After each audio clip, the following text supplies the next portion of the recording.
দীর্ঘ ৫৪ দিন বন্ধ থাকার পর অবশেষে উৎপাদনে ফিরেছে দেশের একমাত্র ভূগর্ভস্থ পাথর খনি দিনাজপুরের মধ্যপাড়া কঠিন শিলা প্রকল্প।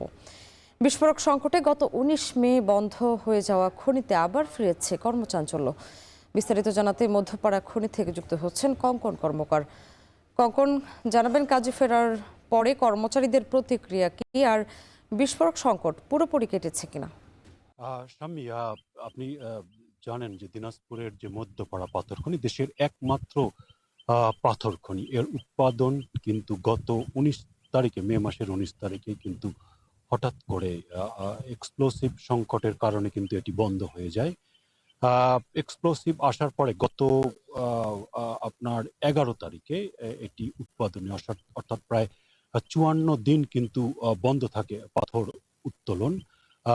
এবং এটি আজকে থেকে কিন্তু তারা বলছেন, মধ্যপাড়া পাথর খনি যারা কর্তৃপক্ষ তারা বলছেন মোটামুটি আজকে থেকে কিন্তু তো এটি ফুল উৎপাদনে যাবে। অর্থাৎ এটির যে গড় যে প্রতিদিনের যে উৎপাদন অর্থাৎ ৪,০০০ থেকে ৫,৫০০ মেট্রিক টন সেটি কিন্তু উৎপাদনে তারা যাবেন। এই যে আমি যে জায়গায় দাঁড়িয়ে আছি এটি হলো মধ্যপাড়া পাথর খনির যে মূল যে কার্যক্রমের যে জায়গা, সেটি এখানেই মূলত মাটির উপর থেকে প্রায় ১,০০০ থেকে ১২০০ ফিট নিচে কিন্তু বিশাল কর্মযজ্ঞ। এখানে ৩ শিফটে কিন্তু প্রায় ১,০০০ শ্রমিক, দেশি বিদেশি কিন্তু ১,০০০ শ্রমিক কাজ করছে এবং এদের প্রতিদিন গড় উৎপাদন কিন্তু আজকে থেকে যে ৫,৫০০ মেট্রিক টন উৎপাদন।